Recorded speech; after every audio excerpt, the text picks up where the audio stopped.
Au Maroc, un projet d'une ambition stupéfiante est en cours.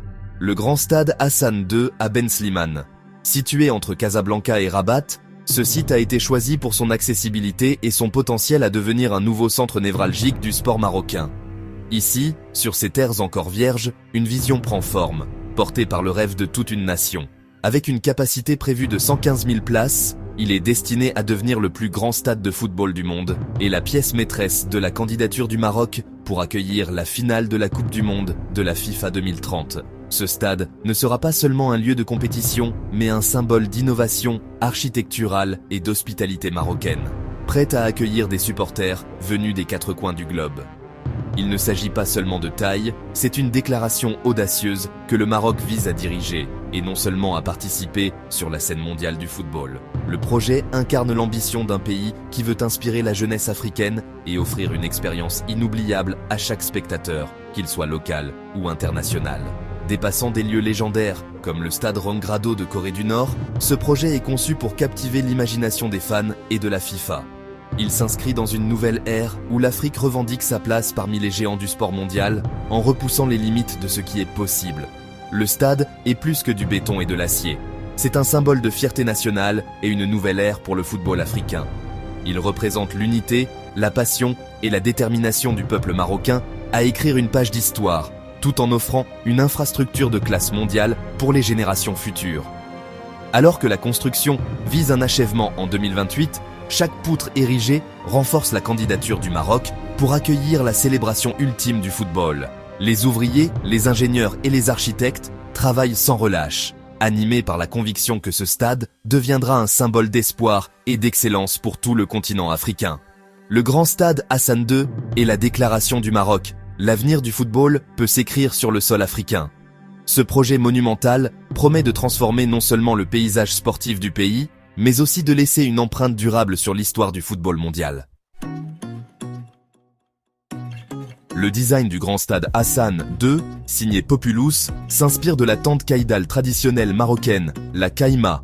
Ce n'est pas seulement esthétique, c'est une affirmation d'identité, mêlant l'hospitalité séculaire à l'ambition moderne.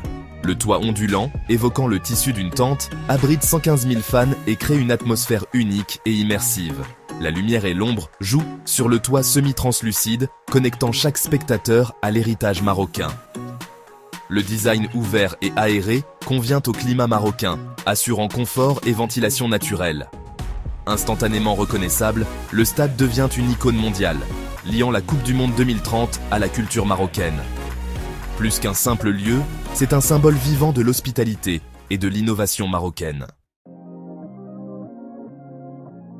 L'engagement du Maroc est clair.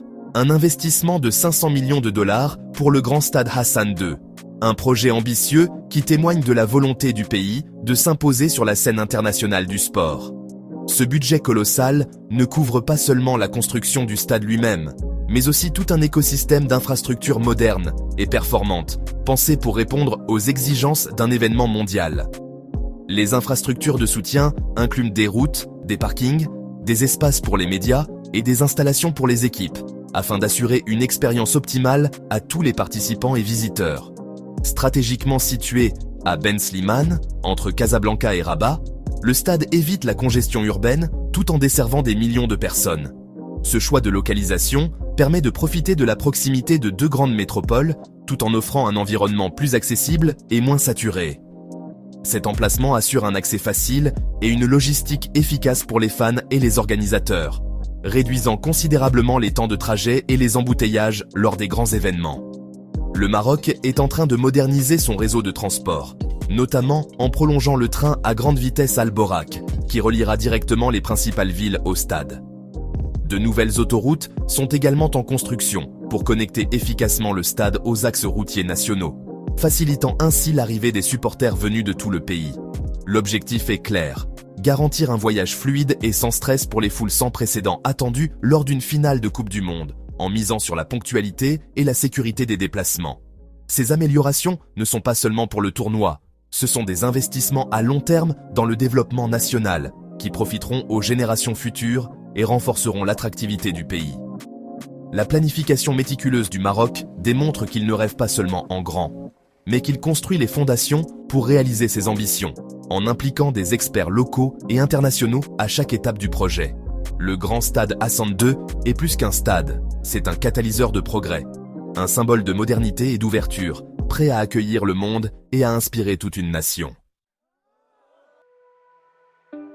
Pour le Maroc, accueillir la finale de la Coupe du Monde, c'est bien plus qu'un simple événement sportif. C'est une opportunité unique de se placer au centre de la scène mondiale et de montrer au monde entier la richesse de sa culture, son hospitalité et son dynamisme. Pour des millions de Marocains, ce serait un rêve devenu réalité, une source de fierté nationale et un symbole d'unité pour tout le pays. La finale offre une visibilité globale inégalée, présentant le Maroc comme une nation africaine moderne, ouverte et accueillante. C'est l'occasion de montrer la diversité de sa population, la modernité de ses infrastructures et la capacité du pays à organiser des événements d'envergure internationale. Le monde entier aurait les yeux rivés sur le Maroc, découvrant ses villes vibrantes et son énergie contagieuse. Accueillir la finale dans le plus grand stade d'Afrique serait une première historique, signalant un changement dans l'équilibre mondial du football. Ce serait un message fort envoyé à la planète. L'Afrique est prête à jouer un rôle central dans le football mondial, et le Maroc en serait le porte-étendard. Ce stade deviendrait un symbole de progrès et d'ambition pour toute la région. L'impact économique serait colossal. Des milliers de touristes venus du monde entier dépenseraient dans les hôtels, restaurants et commerces locaux. Les sponsors internationaux et les médias afflueraient, stimulant le corridor Casablanca-Rabat et créant des milliers d'emplois temporaires. Les retombées économiques profiteraient à de nombreux secteurs, bien au-delà du football. La finale serait aussi une publicité à long terme pour le tourisme marocain et ses capacités organisationnelles. Les images diffusées dans le monde entier mettraient en valeur les paysages, les monuments et l'art de vivre marocain, attirant de nouveaux visiteurs bien après la fin du tournoi. Après des décennies de quasi-réussite dans les candidatures à la Coupe du Monde, accueillir enfin la finale serait la validation ultime de la persévérance, de la passion et de la détermination du Maroc. Ce serait la récompense d'années d'efforts, de rêves et d'espoir, partagés par tout un peuple. C'est aussi un moment pour inspirer tout un continent, donner de l'espoir à la jeunesse africaine et cimenter le leadership du Maroc dans le sport africain. Le pays deviendrait un modèle pour l'Afrique, prouvant que tout est possible avec de la passion et de la persévérance. La quête de la finale est alimentée par la fierté, l'histoire, la passion du peuple marocain et la promesse d'un nouvel héritage pour les générations futures. Pour le Maroc, c'est bien plus qu'un match, c'est l'occasion de marquer l'histoire.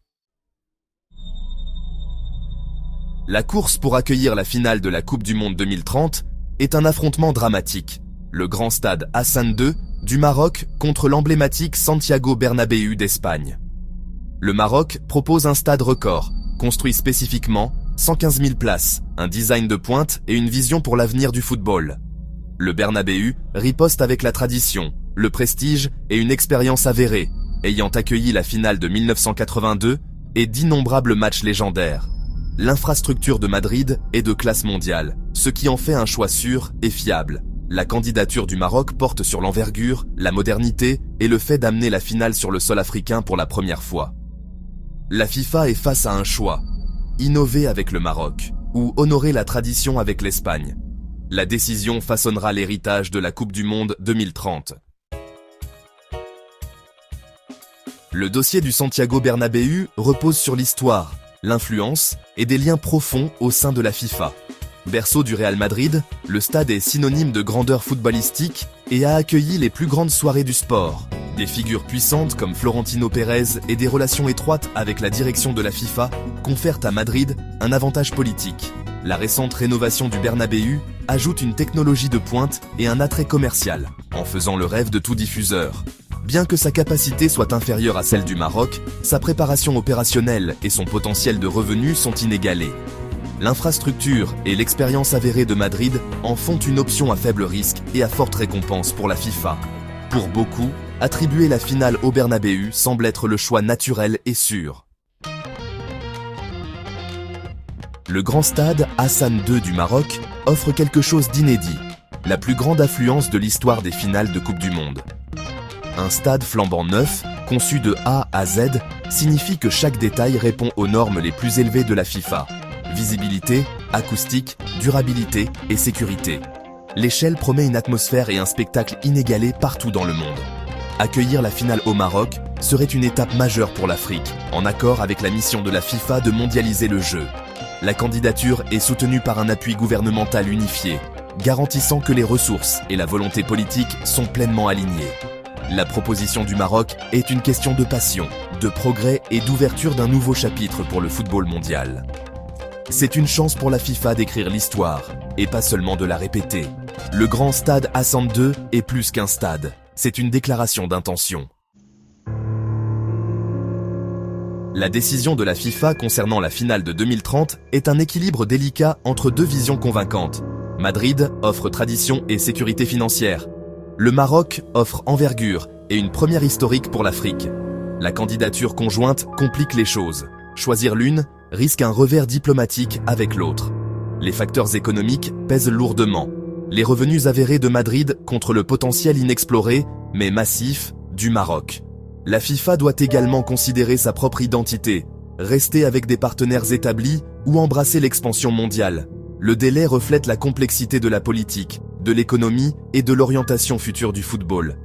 En coulisses, les négociations et les évaluations se poursuivent alors que le monde attend une décision. Le choix définira non seulement la finale de 2030, mais aussi la vision de la FIFA pour le jeu. Que devient un stade de 115 000 places après la Coupe du Monde? Le Maroc a un plan.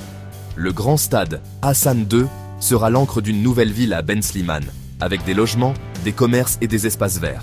Un complexe de cités sportives entourera le stade, faisant de Ben Slimane le nouveau pôle sportif du Maroc. Le stade accueillera l'équipe nationale, les grandes finales, des concerts et des événements toute l'année, garantissant sa vitalité et sa rentabilité. Ce plan d'héritage vise à éviter le destin de l'éléphant blanc des mégastades passés. La candidature du Maroc va au-delà d'un seul match. Il s'agit d'élever une région et d'inspirer un continent. Cette vision mérite-t-elle la plus grande finale de football? La réponse, finalement, appartient à la FIFA et aux fans.